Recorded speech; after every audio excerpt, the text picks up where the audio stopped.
बिस्मिल्लाह बिस्मिल्लाहिर्रहमानिर्रहीम। इय्याका नअबुदु व इय्याका नस्तईन। पेशावर, आपको याद है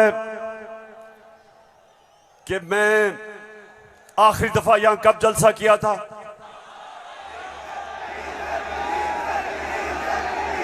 जब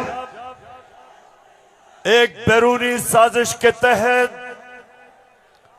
हमारी हुकूमत को गिराया गया, तो पहला जलसा मैंने उसके बाद अपने पेशावर की आवाम के पास आके किया। और माशाअल्लाह पेशावर, जब भी मैं आपको कॉल देता हूं, कभी आपने मुझे मायूस नहीं किया। बहुत बहुत शुक्रिया। अच्छा पेशावर, आज मैंने बात तो आपसे करनी थी सैलाब की। कल मैं सखर गया और मैं आपको यकीन दिलाता हूं कि अल्लाह ने हमारे पाकिस्तानियों को, खास तौर पे सिंध बलूचिस्तान, डीजी खान, राजनपुर, डीआई खान, टांक और यहां ऊपर स्वात, गिलगित बल्तिस्तान, अल्लाह ने हमें बड़े इम्तिहान में डाला है। और सिंध में खास तौर पे मैं बात तो सिंध की करना चाहता था कि बहुत हमारे सिंध के पाकिस्तानी बड़ी मुश्किलों में हैं, लेकिन मैं आज बात करना चाहता हूं, जिस तरह का प्रोपेगेंडा चल रहा है और खास तौर पे कल एक बड़ा मुनज़्ज़म प्रोपेगेंडा चला है, तो मैं उसके ऊपर पहले बात करूंगा और फिर आपसे पेशावर मजीद बातें होंगी। सबसे पहली चीज, मेरे पाकिस्तानियों, हम सबको एक चीज समझनी चाहिए कि कोई कौम, पेशावर मेरी कोशिश ये है कि मेरा ये सारे जो नौजवान यहां खड़े हैं, मैं आपकी तरबियत भी करूं, आप में सियासी शऊर पैदा करूं, आपको समझाऊं कि हकीकी आजादी क्या है, आपको समझाऊं कि ला इलाहा इल्लल्लाह ये कैसे एक इंसान को आजाद करता है। कैसे जब अल्लाह से आप दावा करते हैं कि अल्लाह तेरा सिवा कोई खुदा नहीं, तो आप अपनी वो जंजीरें तोड़ते हैं जो इंसान को जमीन पे रखता है, इंसान की परवाज रोकता है। ये जंजीरें परवाज रोकती हैं इंसान की, उसकी अजमत की। और मेरे नबी सल्लल्लाहु अलैहि वसल्लम ने मदीना में ला इलाहा इल्लल्लाह से इंसानों को आजाद कर दिया। छोटे इंसान बड़े इंसान बन गए। वो अरब जिनकी कोई हैसियत नहीं थी, चंद सालों में, पेशावर चंद सालों में दुनिया की इमामत की उन्होंने। ये तारीख का हिस्सा है। और मेरी भी कोशिश है कि मैं अपनी कौम की जो जंजीरें बंधी हुई हैं जमीन से, जो हम ऊपर परवाज नहीं कर पा रहे हैं, मेरी भी कोशिश ये है कि मैं अपने नबी सल्लल्लाहु अलैहि वसल्लम की सुन्नत पे चलते हुए अपनी कौम को जगाऊं और कौम को आजाद करूं, ताकि ये जंजीरें टूटे और मेरी कौम ऊपर परवाज करे। तो सबसे पहले ये जो प्रोपेगेंडा किया जा रहा है, ये जो चोरों का टोला एक अमरीकी साजिश के तहत इस मुल्क पर मुसल्लत किया गया, ये जो साजिशी टोला ये जो इस मुल्क का 30 साल से खून चूस रहा था, आज हमारे ऊपर बिठाया गया, हमारी बेहतरी के लिए नहीं, इस कौम को नीचा बनाने के लिए, कमजोर करने के लिए। और इसलिए मैं आपके पास आया हूं, दूसरी दफा आया हूं कि पेशावर, मैंने इंशाअल्लाह आपको अपनी हकीकी आजादी की तहरीक में शामिल करके पाकिस्तान को एक जुल्म कौम बनाना है। जो इलामा इकबाल की ख्वाब थी, वो कौम जो कि इंशाअल्लाह वर्ल्ड लीडर्स बनाएगी, जो खुशहाल होगी, जिधर हरे पासपोर्ट की दुनिया इज्जत करेगी, जिधर जब, और इंशाअल्लाह एक दिन आएगा जब हमारे पाकिस्तानी पाकिस्तान से बाहर जाएंगे तो दुनिया कहेगी कि वो देखो पाकिस्तानी आ रहा है।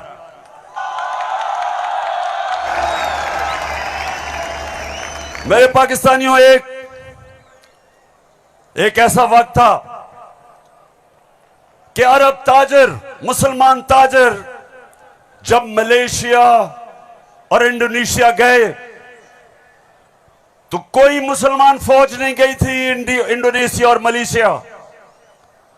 मुसलमान ताजरों का किरदार देख के, मुसलमानों के ताजरों की सच्चाई देख के, सादिक और अमीन ताजरों ने अपने किरदार से लोगों को मुसलमान किया। याद रखें, मुसलमानों ने फतह नहीं किया था मलेशिया और इंडोनेशिया, मुसलमानों का कैरेक्टर था जिसने फतह किया था। मैं वो चाहता हूं कि वो हमारे पाकिस्तानी बने कि जब आप दुनिया में जाएं तो लोग आपकी इज्जत करें, आपके पासपोर्ट की इज्जत करें। और वो कभी नहीं होगा जब तक आपके ऊपर ये चोर बैठे हुए हैं।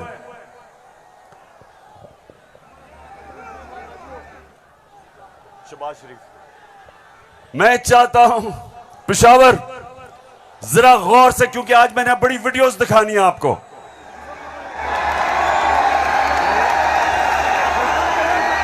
आज आप ये जलसा पूरी तरह आपकी तरबियत भी होगी और आप एंजॉय भी करेंगे।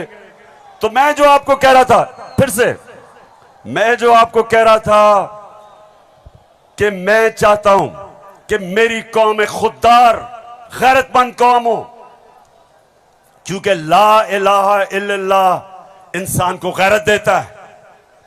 जो ला इलाहा इल्लल्लाह दिल में जिसके चले जाता है, वो किसी झूठे खुदा के सामने नहीं झुकता।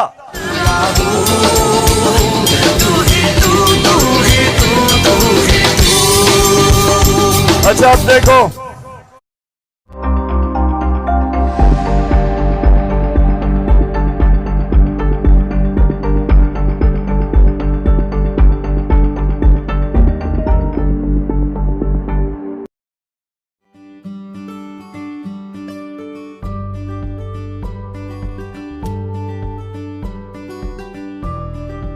हर बार कुछ एक्स्ट्रा केयरफुल रहना।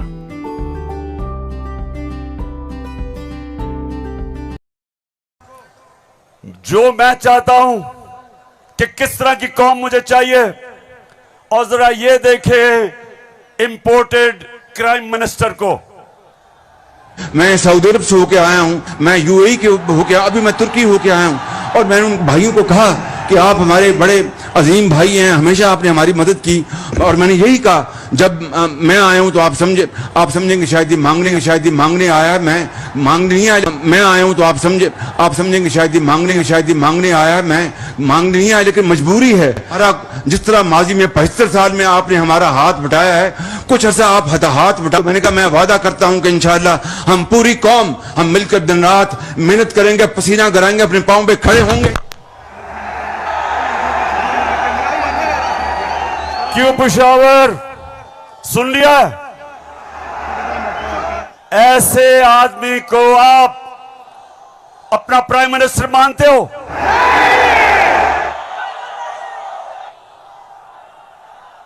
अगर ये वाकई अगर गैरतमंद प्राइम मिनिस्टर होता तो पहले जो इन्होंने अरबों रुपया चोरी करके मुल्क से बाहर रखा, पहले वो वापस लेके आते, फिर लोगों से पैसे मांगते। अपना पैसा चोरी करके मुल्क से बाहर और बाहर जाके लोगों से पैसे भीख मांगना।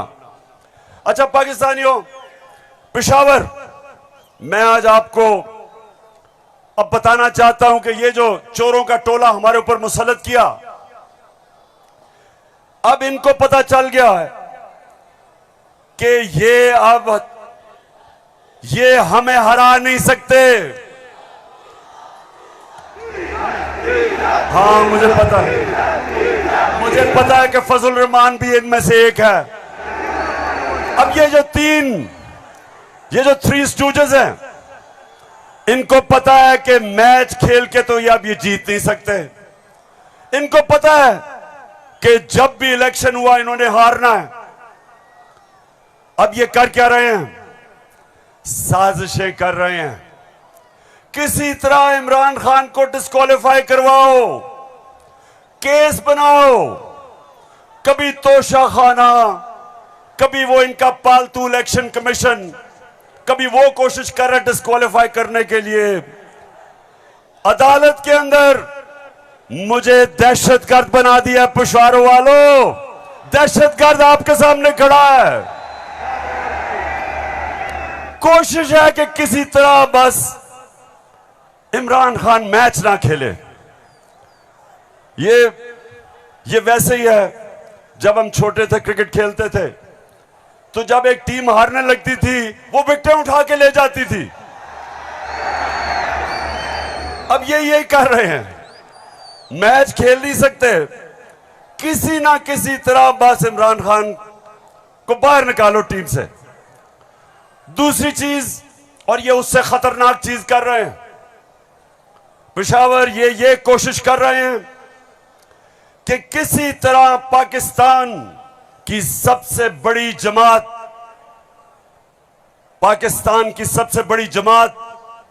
इसको किसी तरह पाकिस्तान की फौज से लड़ाया जाए।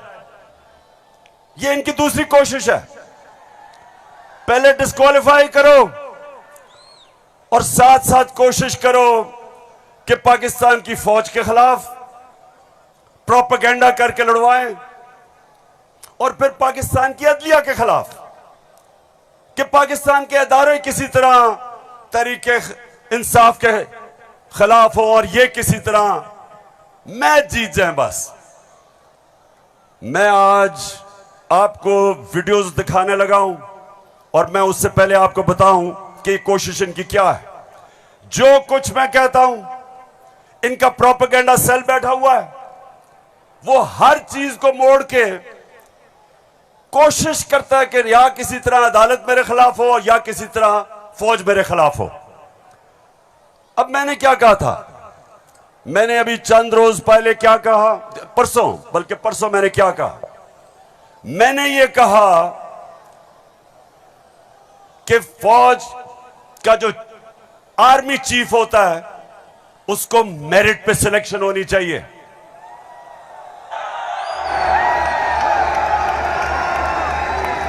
अब मुझे यह बताओ कि कोई भी किसी का खैर ख्वाह होता है, वो हमेशा चाहेगा अगर इदारा मजबूत करना है मेरिट पे सिलेक्शन हो।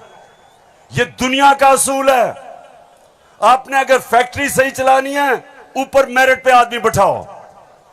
आपने अगर मुल्क को ऊपर लेके जाना है, क्रिकेट टीम अच्छी बनानी है, तो मेरिट के ऊपर सिलेक्शन हो। इसमें क्या गलत बात की थी? और मैंने साथ ये कहा था कि नवाज शरीफ और आसिफ जरदारी, ये किसी सूरत इन दो डाकुओं को पाकिस्तान का आर्मी चीफ नहीं सिलेक्ट करना चाहिए। ये क्यों कहा था मैंने ये इसलिए कहा था, सबसे पहले नवाज शरीफ मुल्क का मुजरिम है। अरबों रुपए की प्रॉपर्टीज बाहर इसकी पैनामा में पकड़ा गया, सजा हुई इसको, झूठ बोल के मुल्क से बाहर भागा, मफरूर है।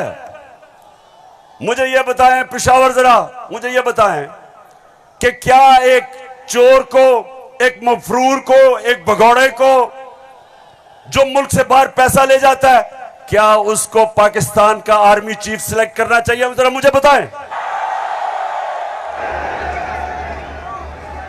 और इधर बात खत्म नहीं होती। दूसरी, डॉन लीक्स क्या थी? हिंदुस्तान पाकिस्तान की फौज को कह रहा था ये दहशतगर्दी कर रही है।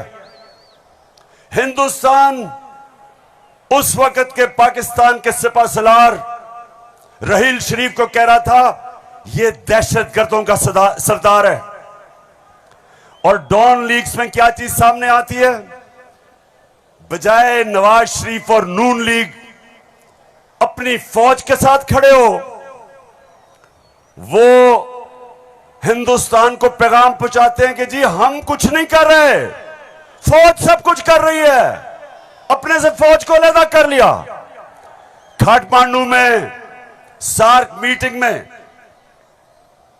बरका दत्त किताब में लिखती है कि नवाज शरीफ छुप छुप के नरेंद्र मोदी को मिल रहा था अपनी फौज से डर के।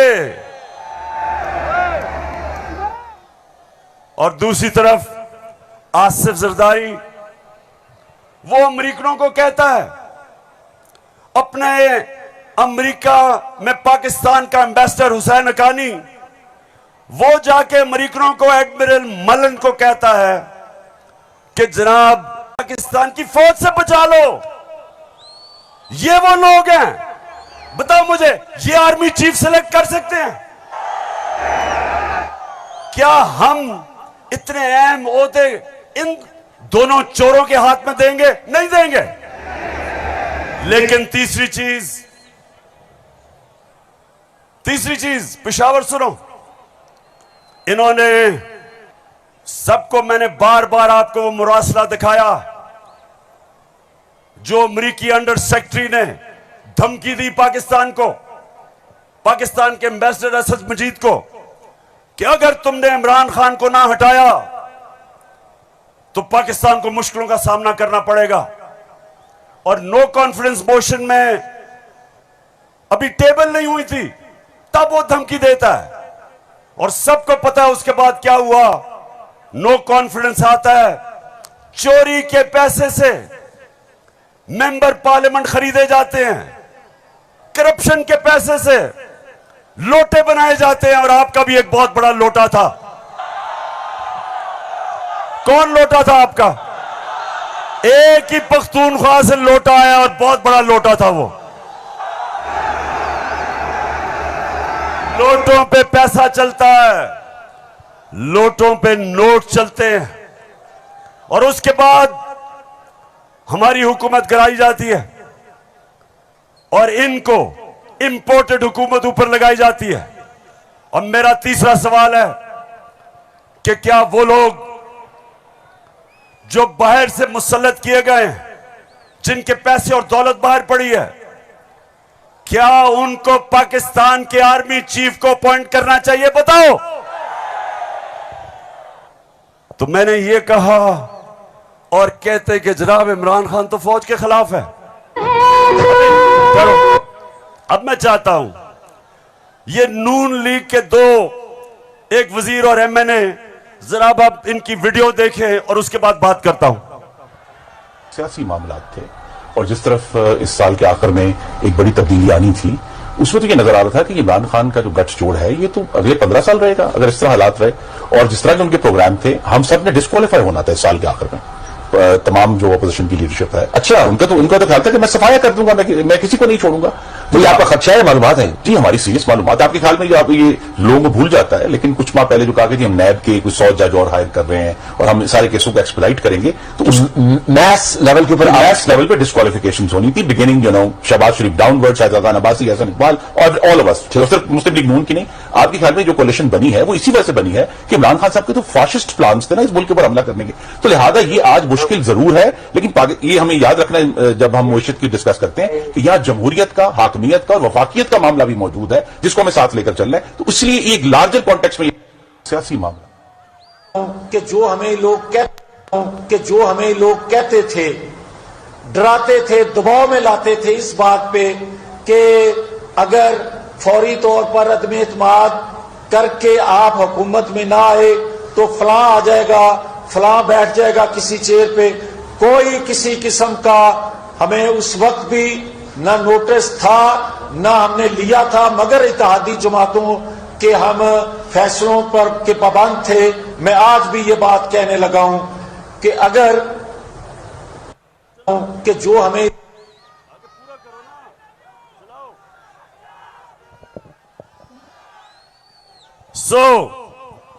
इसलिए ये हुकूमत हमारी गिराना चाहते थे कि इमरान खान एहतसाब ना कर दे।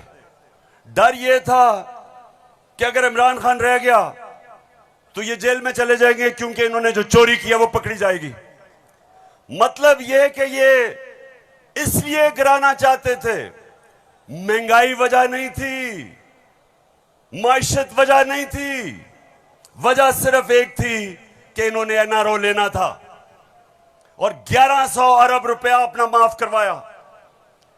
अब मैं ये चाहता हूं कि ये जो नून लीग प्रोपेगेंडा कर रही है कि इमरान खान फौज के खिलाफ है, जरा सुने कि इनके लीडर्स ने फौज के खिलाफ क्या बातें की। और मैं चाहता हूं मीडिया इसको दिखाए ताकि पता चले कि ये जो लोग आज इक्तिदार में बैठे हैं और ये हर रोज प्रोपेगेंडा कि किसी तरह तहरीक इंसाफ और फौज की लड़ाई हो जाए, जरा ये सुने कि इन्होंने फौज के मुताल्लिक क्या बातें की थी। जनरल कमर जावेद बाजवा साहब, आपने हमारी अच्छी भली चलती हुकूमत को रुखसत करवाया, जजों से जोर जबरदस्ती से फैसले आपने लिखवाए। फौज के जवानों और अफसरों के नाम जब आप किसी फर्द वाहिद या मफाद परस्त टोले के लिए आइन तोड़ने के मुर्तकिब होते हैं, वहाँ आप खुद अपनी कौम को, अपने मुल्क और अपने लोगों को आइन शिकनों के रहमो करम पर छोड़ रहे होते हैं। हाँ, नवाज शरीफ ने ये जरूर किया कि उसने किरदारों और इदारों के दरमियान एक वाज़ेह लकीर खींच दी है। एक या दो अफराद इदारा नहीं हुआ करते, एक या दो अफराद इदारों की बदनामी का बायस बना करते हैं।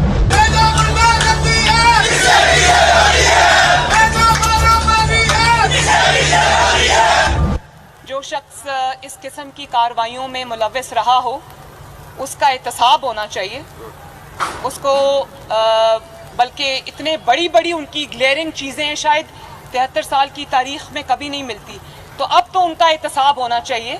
ये इस किस्म के शख्स को कोई और ओहदा दे देना, और वो भी इतना इम्पोर्टेंट ओहदा देना, ये मैं समझती हूँ कि ये कौम के मुंह पे तमाचा है, आइन और कानून की हुकूमत के मुंह पे तमाचा है। तुम हमें सियासत बतलाते हो, अपने हुदूद में रहो, इसराइल की नौकरी न किया करो, इसराइल के वजीफों पर पलने वाले जर्नलों अपने हुदूद में रहो।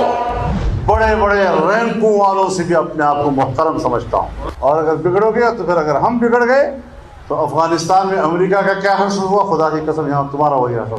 तो हमारी किरदार कशी करना छोड़ दो। अगर हमने आपकी शुरू की तो पता नहीं पाकिस्तान बनने से आज तक कितने जनरलों की शुरू हो जाएगी। बेटी भाई वो अक्यूज्ड हैं, उनकी लिस्ट लेके जिसने हमने प्रेस कॉन्फ्रेंस की तो आपकी ईंट से ईंट बढ़ जाएगी। अभिनंदन की क्या बात करते हैं। चीफ ऑफ आर्मी स्टाफ तशरीफ लाए, पैर कांप रहे थे, पसीने माथे पे थे। सुन लिया पेशावर, मैं इसलिए ये बता रहा हूं कि ये वो लोग हैं जो हमें कह रहे हैं कि हम अपनी फौज के खिलाफ हैं। फौज भी मेरी, मुल्क भी मेरा। जितने इदारे मजबूत होंगे मुल्क मजबूत होगा, अदलिया मजबूत होगी मुल्क मजबूत होगा, फौज मजबूत होगी हम आजाद हो सकेंगे। हम अपनी आजादी, हम किसी के सामने झुकेंगे नहीं, कोई मुल्क हमें फतह नहीं करेगा। जिस तरह सारी मुसलमान दुनिया में आज अजाब आया हुआ है, सोमालिया से लेके, लिबिया से लेके, सीरिया से लेके, सारी मुसलमान, अफगानिस्तान में क्या हुआ, यमन में, सारी मुसलमान दुनिया में किस तरह का अजाब आया, और हम वो पाकिस्तान है जो एक मजबूत फौज की वजह से बचे हुए हैं। तो नून लीग वाले ये समझ जाओ कि हम वो लोग हैं जो इस मुल्क के इदारे मजबूत करेंगे, और कभी अगर कोई तनकीद करते भी हैं अपनी फौज के लिए, उसकी बेहतरी के लिए करते हैं, तामीरी तनकीद करते हैं। अब वो चलाओ।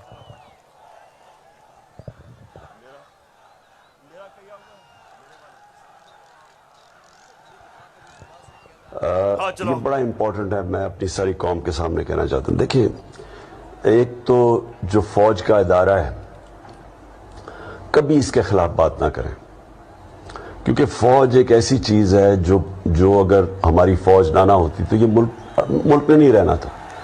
इमरान खान से ज्यादा इस मुल्क को जरूरत पाकिस्तानी फौज की है, और हमें हमेशा इस इदारे को इसकी मजबूती के लिए हमें बात करनी चाहिए। और हमारे जो दुश्मन है वो मुसलसल इसको अटैक करते हैं, बल्कि ये दोनों जो prime minister, ex prime minister और प्रेसिडेंट, वो जरदारी और नवाज शरीफ, इन दोनों ने अपनी फौज को अंडरमाइन करने की कोशिश की है। ये जब गवर्नमेंट में भी थे इन्होंने अंडरमाइन किया उसको। इन्होंने गवर्नमेंट में रहते हुए वो डॉन लीग्स क्या थी, डॉन लीग्स वो हिंदुस्तान के साथ कह रहे थे कि जी हमारी फौज की वजह से हम दोस्ती नहीं हो रही, और जो मेमो गेट था वो क्या था, वो अमेरिकनों को कह रहा था जरदारी अपने हुसैन हक्कानी के जरिए। जी शुक्रिया। मैं इसलिए आपके सामने ये रख रहा हूं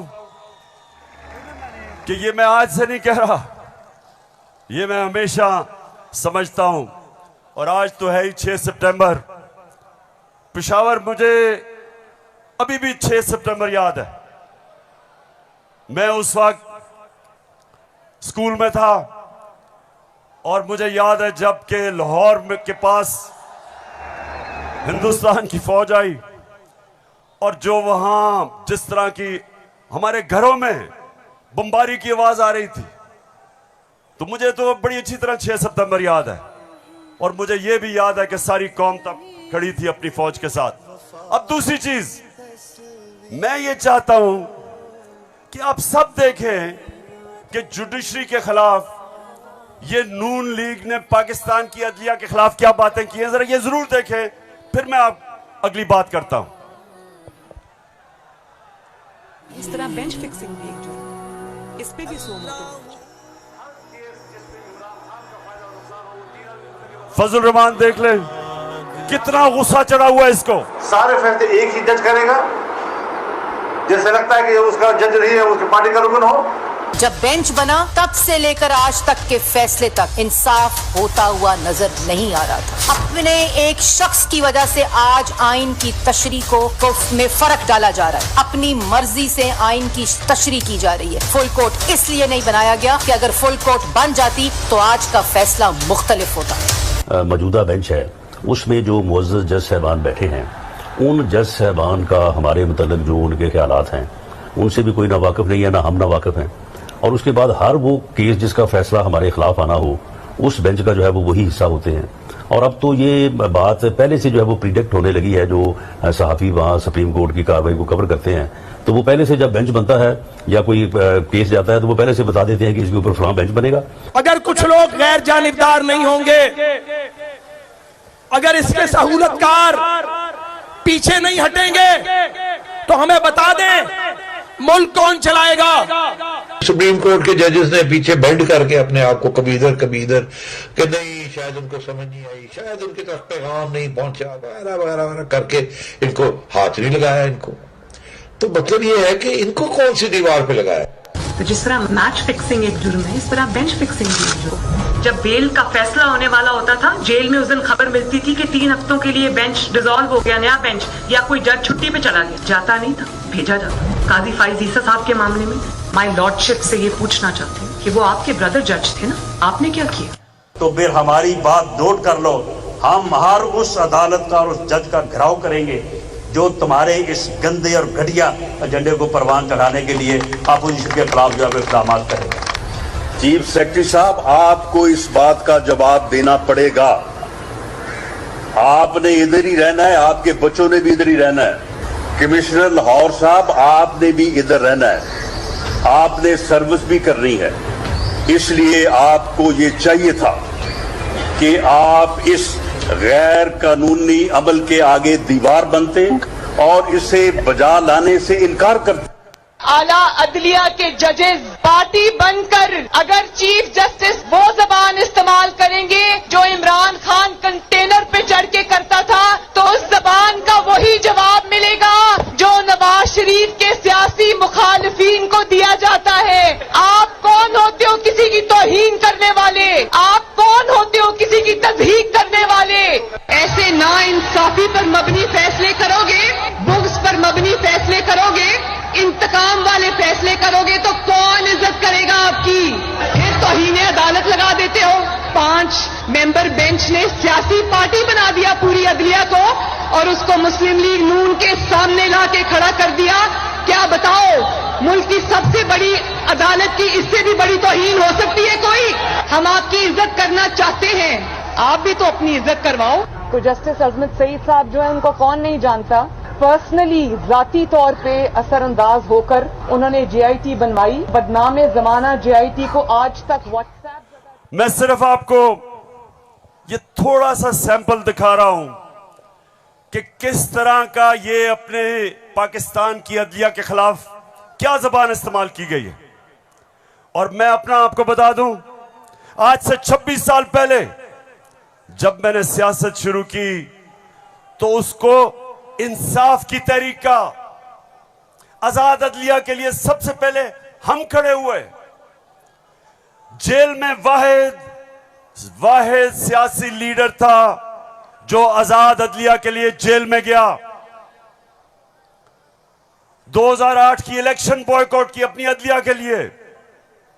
उसके बाद जब हम इक्तदार में आए तो इस्लामाबाद में 50 साल के बाद पहली दफा जुडिशल कॉम्प्लेक्स बनाया अपने जजेस के लिए। मैं ये इसलिए आपको कह रहा हूं कि जो कानून की बालादस्ती, रूल ऑफ लॉ, कोई माशरा आगे नहीं बढ़ सकता जब तक वहां इंसाफ नहीं होता। और इंसाफ देती है अदलिया, इसलिए हमने हमेशा अपनी अदलिया की इज्जत की है।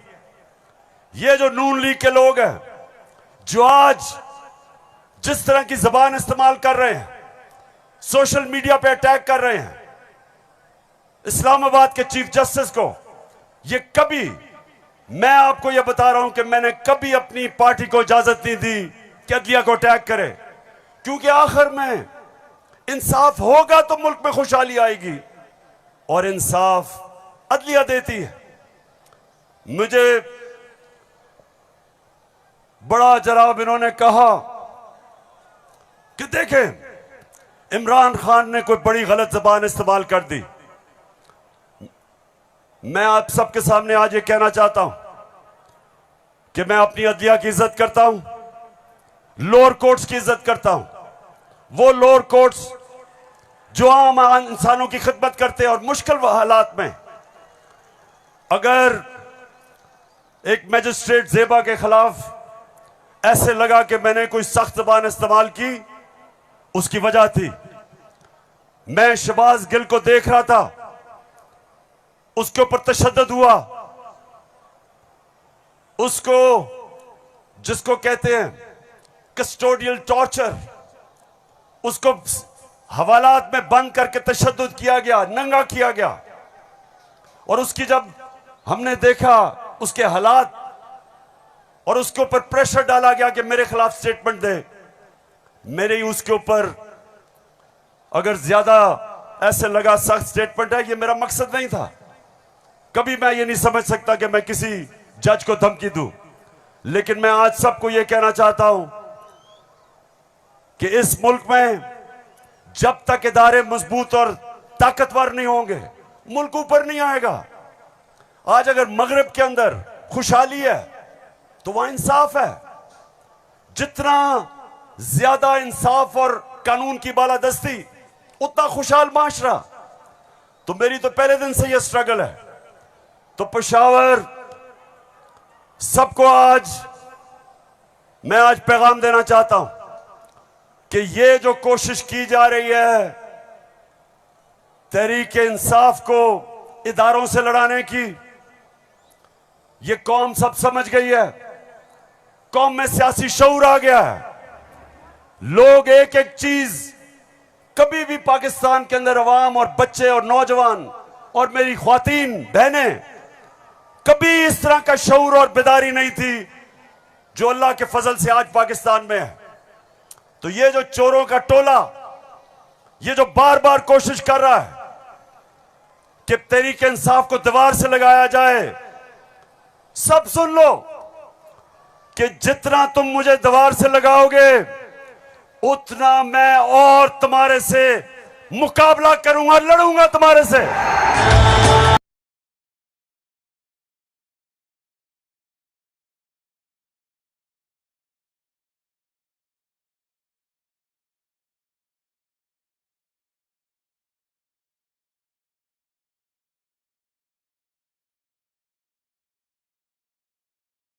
अपनी सारी कौम, सबका सारी कौम के पास जा रहा हूं।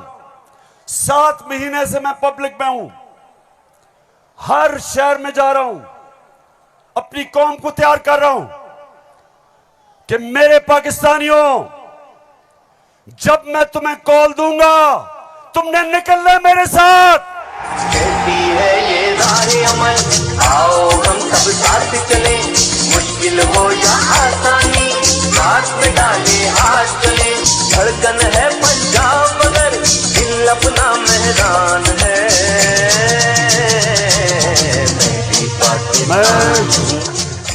अच्छा पेशावर, जब हमें इन्होंने हटाया था, फिर से मैं आपको याद करा दूं, उस वक्त पाकिस्तान तेजी से तरक्की कर रहा था। जो इस हुकूमत ने जो किताब माइशत के ऊपर शाया की, जिसको कहते हैं इकोनॉमिक सर्वे ऑफ पाकिस्तान, उसके अंदर पाकिस्तान 17 साल के बाद सबसे तेजी से हमारी माइशत ऊपर जा रही थी। 5.6 और चौथे साल 6%। आज IMF कह रहा है, आलमी इदारा कह रहा है कि 6% से अब हमारी माइशत 1% से भी कम पे जा रही है। यानी माइशत सुकड़ रही है, बेरोजगारी बढ़ रही है, फैक्ट्रियां बंद हो रही हैं, किसान जिसने रिकॉर्ड पैदावार की थी उसकी पैदावार नीचे जा रही है, क्योंकि बिजली और फजलुर रहमान की कीमत ऊपर चली गई है। ट्यूबवेल के लिए जो डीजल चाहिए वो महंगा हो गया। बिजली, अच्छा बिजली के बिल जिन जिन के पास आए हैं जरा मुझे हाथ खड़े करके बताएं, कभी पाकिस्तान की तारीख में इतनी महंगी बिजली नहीं थी। क्या हुआ कि 4 महीने में कौन सी क़यामत आ गई कि बिजली की कीमत 18 रुपए यूनिट से 36 रुपए यूनिट और टैक्सेस मिला के 50 रुपए यूनिट पे बिजली पहुंच गई है। गंदम 850 रुपए पे 20 केजी मिलती थी, आज कराची के अंदर 2000 रुपए पे नहीं मिल रही। बलूचिस्तान में देखें गंदम की कीमत किधर गई। हमारे दौर में, ये जरा गौर से सुने, हमारे दौर में तेल इंटरनेशनल मंडी में 103 से 115 डॉलर पे बिकता था, आज वो पहुंच गया 96 डॉलर पे। तेल की कीमत इंटरनेशनल मंडी में कम हो गई है, लेकिन हमारे दौर में 1 लीटर पेट्रोल 150 रुपए और 1 लीटर फजलुर रहमान 145 रुपए, आज 234 पे पहुंच गया। बिजली दुगनी, पेट्रोल डीजल ऊपर, सब कुछ महंगा और रुपया गिर रहा है। IMF के प्रोग्राम के बावजूद रुपया गिर रहा है। IMF ये कहता है कि आगे पाकिस्तान के जो माशी हालात है वो और बिगड़ने वाले हैं, बिजली की कीमत अभी और बढ़ेगी, GST लगेगा 17%, कीमत और ऊपर, पेट्रोल डीजल और ऊपर। तो मेरे पाकिस्तानियों, आज हम नहीं, IMF कह रहा है कि पाकिस्तान श्रीलंका की तरफ जा रहा है, यानी माशी तबाही की तरफ जा रहा है। तो सवाल आज ये है कि वो कौन थे, वो कौन मुजरिम थे, कौन इस कौम के गद्दार थे जिन्होंने बैरूनी साजिश का हिस्सा बन के इस मुल्क में आपकी हुकूमत कराई और इन चोरों को लेके आए।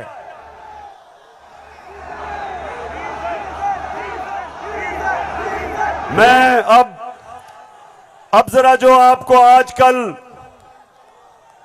आजकल जो नवाज शरीफ की बेटी आजकल बनी हुई है, मालिका बनी हुई है पाकिस्तान की, प्रोटोकॉल उसको प्राइम मिनिस्टर का मिल रहा है। जरा मैं सारी कौम के सामने बताना चाहता हूं कि इसका सबसे बड़ा मसला यह है कि इससे सच नहीं बोला जाता। जरा ये आप फिल्म शो देखें ना, आपकी इनकम इतनी है कि आपको ये प्रॉपर्टी आप ले सकते हैं कि आपने मे फेयर के अंदर जो आपकी 4 अपार्टमेंट्स हैं उनकी 1 अरब से ज्यादा, 1 अरब रुपए से ज्यादा उनकी कीमत है। अब 4.5 अरब तक पहुंच गई है उनकी कीमत। आपने अपनी जो टैक्स में टोटल आमदनी बताई है 94 में 1.5 लाख रुपए है। मुझे ये बताएं कि आपने अरबों रुपए की मे फेयर में प्रॉपर्टी खरीदी कैसे?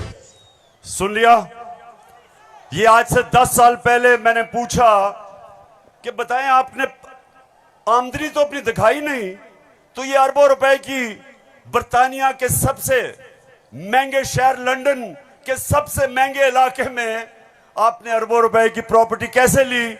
तो जरा आप ये सुने, जवाब आता है। बात यह है कि जिन अरबों रुपए की मे फेयर की प्रॉपर्टीज की ये बात कर रहे हैं, ये तो पहले पता नहीं है। बताएं कौन सी प्रॉपर्टीज है, लाएं, दिखाएं, उसका कोई प्रूफ लाएं। सुन लिया, कहते किधर है ये प्रॉपर्टी, किसकी बात कर रहे हैं? अब ये जरा मरियम बीबी को भी सुन लो कि इस तरह मुझे लगा कि आप लोगों को बेवकूफ नहीं बना सकते। मेरी सेंट्रल लंदन में प्रॉपर्टीज तो दूर की बात है, मेरी पाकिस्तान में भी कोई प्रॉपर्टी नहीं है। मैं अपने वालिद के साथ है और मुझे समझ नहीं आई कि मेरी और मेरी वालदा की और बहन भाइयों की प्रॉपर्टीज ये कहाँ से निकाल के ले आए हैं। मेरे नाम पाकिस्तान में कोई प्रॉपर्टी नहीं है, ये तो इंग्लैंड की बात है। सुन लिया पेशावर, सुन लिया आपने, मेरी बहनों आपने सुन लिया कि लंदन तो छोड़े मेरी पाकिस्तान में भी कोई प्रॉपर्टी नहीं है। मेरे तो बहुत बुरे हालात हैं। अब मरियम बीबी को नहीं पता था कि एक इंटरनेशनल इंकशाफ होता है, पैनामा पेपर्स। दुनिया में जो सीक्रेट डॉक्यूमेंट्स हैं वो लीक हो जाती हैं। बड़े बड़े दुनिया में प्राइम मिनिस्टर और वजीर सब पकड़े जाते हैं, उसमें हमारे शरीफ खानदान भी फंस जाता है। नवाज शरीफ, मरियम नवाज, हसन नवाज और हुसैन नवाज के बैरून मुल्क खुफिया असासों का इंकशाफ। पनामा लीक्स ने बैरून मुल्क खुफिया दौलत का भांडा फोड़ दिया। सुन लिया, अब ये सुना, ये इंकशाफ हो गया।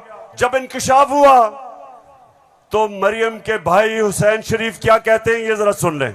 मैं इस बात को तस्लीम करता हूँ कि अल्हम्दुलिल्लाह पाक लेन के ऊपर जो अपार्टमेंट्स हैं वो अल्हम्दुलिल्लाह हमारे हैं। मैं इस बात को तस्लीम करता हूँ कि उनको ऑफशोर कंपनीज नेस्कॉल लिमिटेड और नीलसन लिमिटेड जो है उनको ओन करती हैं। और मैं आपको ये भी अर्ज करता हूँ उनको होल्ड कर रही है इस वक्त मरियम नवाज शरीफ, मेरी हमशीरा जो है। पेशावर सुन लिया कि छुपाई हुई थी प्रॉपर्टीज। एक हदीस है कि शैतान आप इंसान के गुनाह दुनिया में नशर कर देता है। वो दुनिया में नशर हो गए, उन्होंने कहा हमारी प्रॉपर्टीज नहीं, प्रॉपर्टी सामने आ गई। अब ये मैं आपको समझाने की कोशिश कर रहा हूं। असल में नवाज शरीफ की प्रॉपर्टी थी। मरियम बेचारी के पास किधर से पैसा आया? पैसा तो नवाज शरीफ का था। क्यों छुपा रहा था? क्योंकि आपके चोरी का पैसा था, अवाम से पैसा चोरी किया था। चोरी और करप्शन में क्या फर्क? चोरी होती है जो जेब कुतरा करता है, जो आपके घर में चोरी होती है, जो साइकिल चोरी होता है, मोटरसाइकिल, इंसान को नुकसान पहुंचता है। करप्शन, मुल्क का पैसा चोरी करने को करप्शन कहते हैं और मुल्क तबाह होते हैं करप्शन से। जो पैसा आपकी तालीम पे, अस्पतालों पे, सड़कों पे, गुर्बत कम करने पे, जो पैसा वहां खर्च करना होता है इनकी जेबों में चला जाता है। मुल्क से बाहर चला जाता है। इसलिए कौम में गरीब इसलिए नहीं होती कि उनके पास वसाइल नहीं है, असासे नहीं है। कौमें गरीब तब होती हैं जब उनके अपने सरबराह मुल्क को पैसा चोरी करके बाहर ले जाते। तो ये जो आज हमारे ऊपर मुसल्लत किए हुए हैं, सारी कौम तैयार हो जाए। मैं कभी इनको कबूल नहीं करूंगा, मैं कभी इनकी गुलामी कबूल नहीं करूंगा।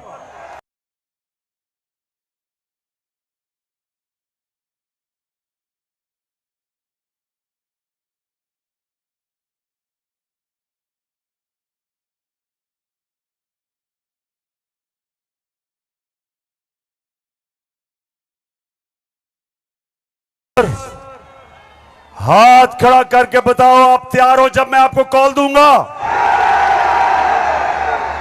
आपने सब तैयार होना है। जिस तरह मैं आपको कह रहा हूं, कहता रहा हूं, मैं हूं आपका कप्तान और आप मेरी टीम हो। और ये वर्ल्ड कप हमने पाकिस्तान की हकीकी आजादी के लिए जीतना है। एक अजीम मुल्क बनाना है पाकिस्तान को। हमेशा आजाद मुल्क ऊपर जाते हैं, गुलाम मुल्कों की परवाज नहीं होती।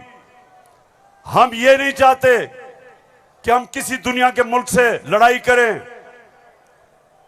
हम अमेरिका को मैं बार बार कहूं कि अमेरिका, हम अमन में आपके साथ हैं, किसी जंग में हम आपके साथ नहीं हैं। हम दोस्ती चाहते हैं, लेकिन हम किसी सूरत आपकी गुलामी नहीं चाहते। हम अपनी जमीन नहीं इस्तेमाल होने देना चाहते किसी और लड़ाई के अंदर। हम नहीं चाहते कि हमारी जमीन इस्तेमाल हो किसी भी दुनिया के मुल्क के ऊपर आप किसी किस्म की जारियाना कार्रवाई करें। हम ये नहीं चाहते। हम फिर से कहते हैं, हम अमन में सबके साथ हैं। हम तो हिंदुस्तान से भी अच्छी दोस्ती करेंगे, लेकिन पहले कश्मीरियों को उनका हकूक दो, उनकी स्टेटहुड वापस करो। हम हिंदुस्तान से भी बातचीत कर लेते, लेकिन हम किसी सूरत अपनी आजादी के ऊपर सौदा कभी नहीं करेंगे। मेरे साथ हो पेशावर, साथ हो मेरे। तो फिर से जाते हुए आखिरी बात, आप सब ने तैयार रहना है। मैं आपको कॉल दूंगा इस्लामाबाद की, और वो कॉल होगी इस मुल्क